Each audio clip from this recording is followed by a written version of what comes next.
most common thing that people ask me about psychosis in general is, how do I help my loved one?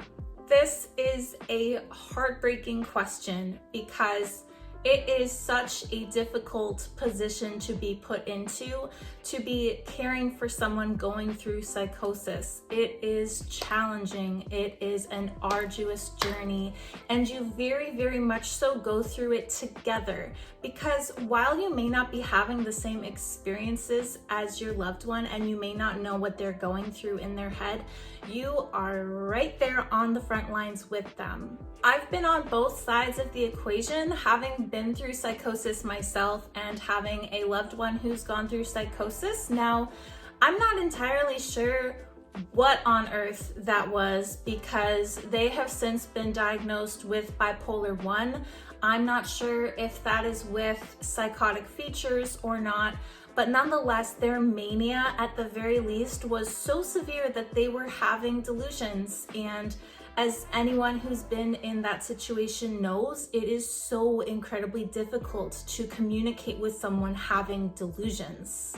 Overall, the experience was very, very stressful. This was a 1-episode situation, which hopefully remains at 1 episode. I pray to God they never go into that again. But I felt helpless, as I'm sure many of you do.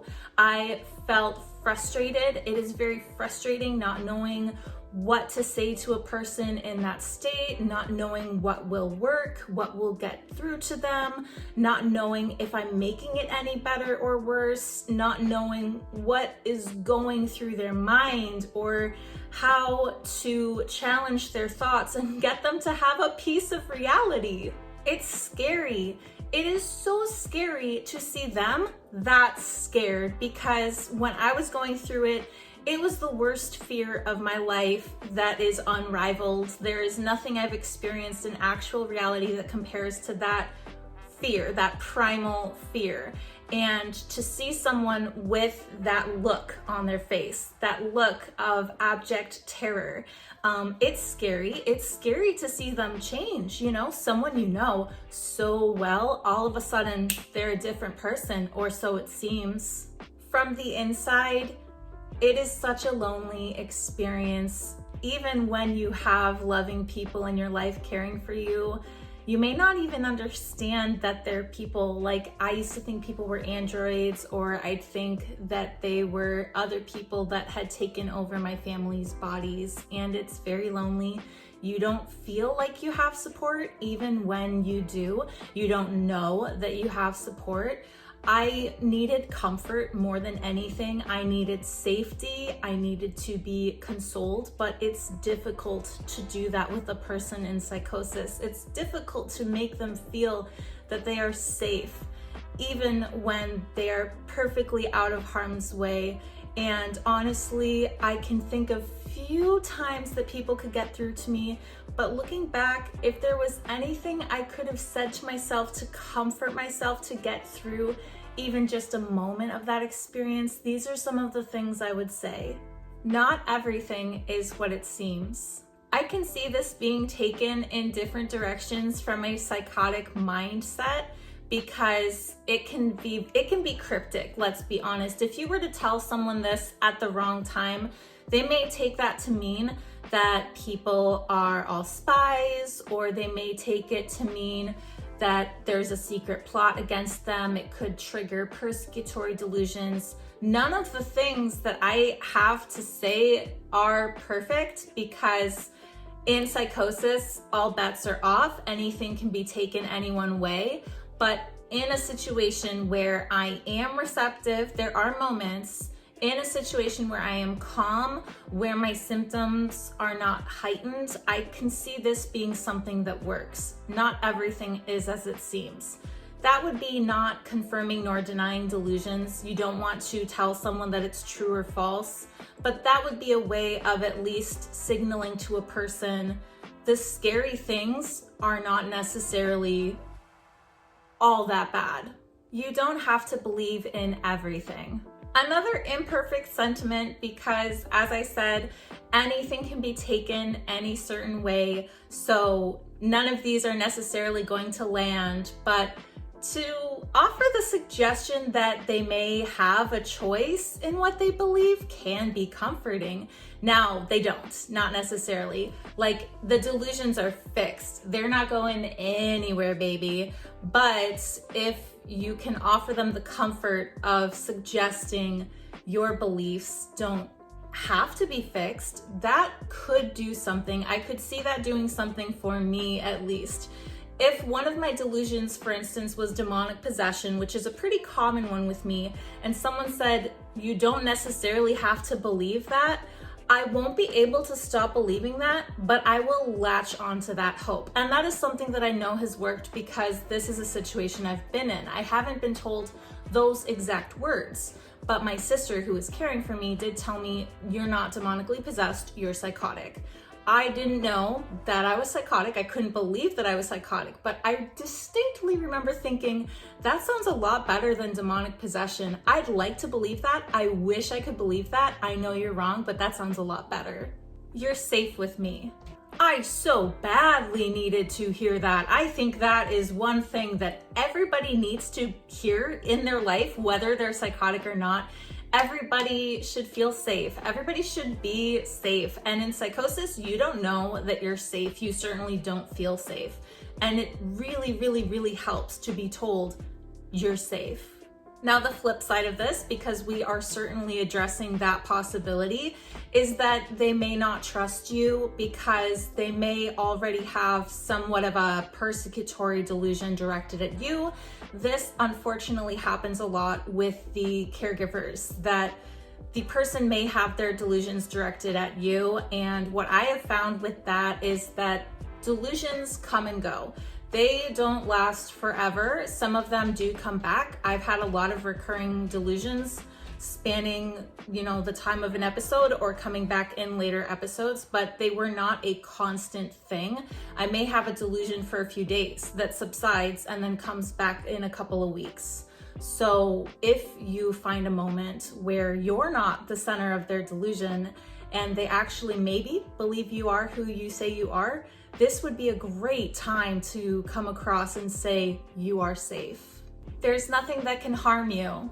This, along with you are safe, I feel is something I really, really needed to hear, because even though nothing is tangible physically in psychosis, the sensations are. So tactile hallucinations, for instance, do feel very, very real. They feel physically that real.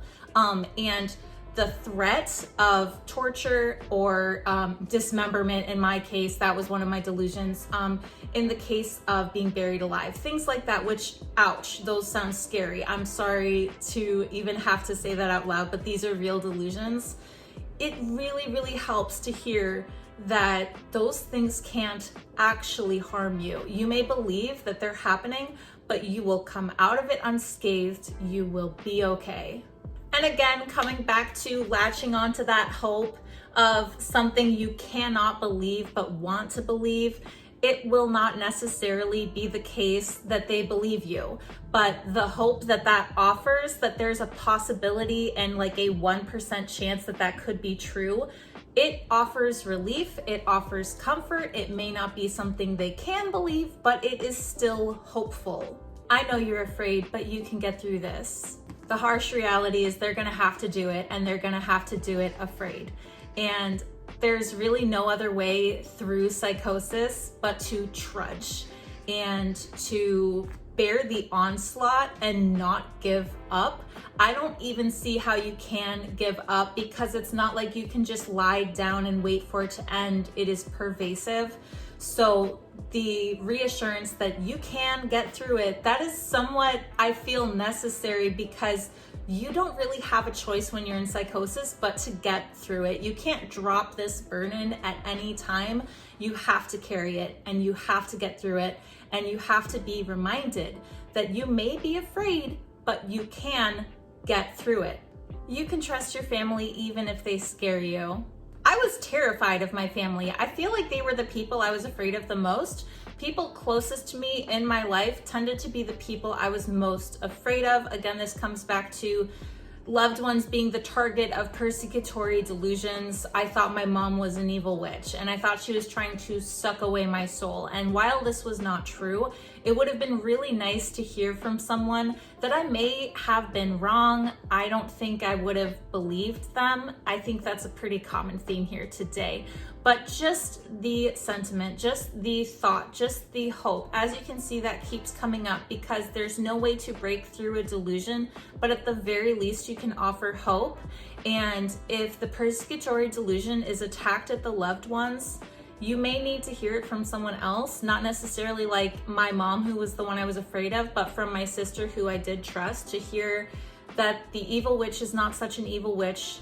I don't know if it would have changed the delusion in any fashion, but I would have trusted her at the very least, and that could have gotten through to me in some semblance of a way. It will take some time, but you will be okay.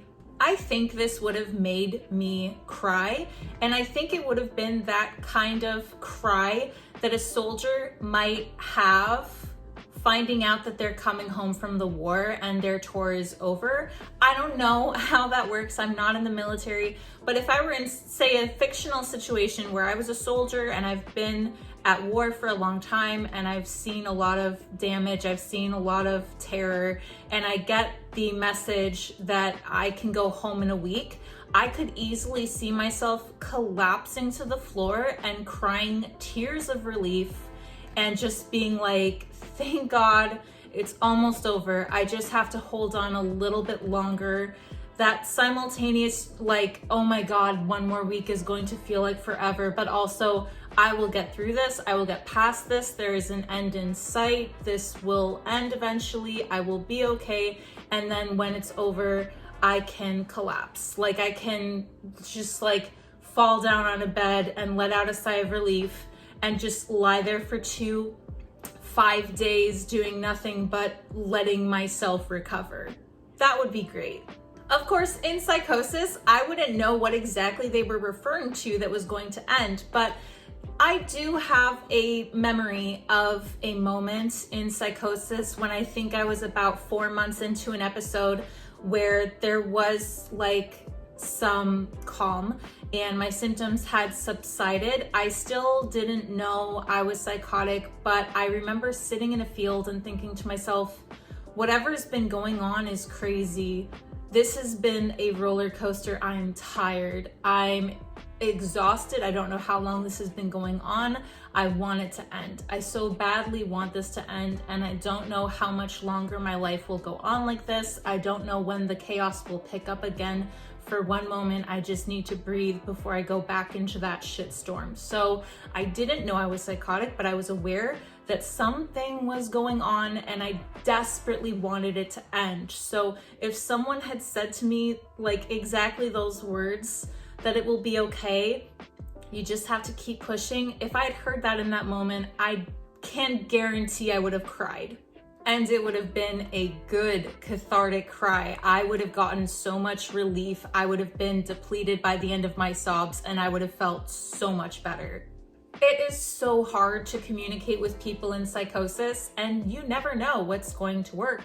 I would have loved to hear any of these things that I've just said, but I don't know if I would have received them. I can honestly say that I don't know.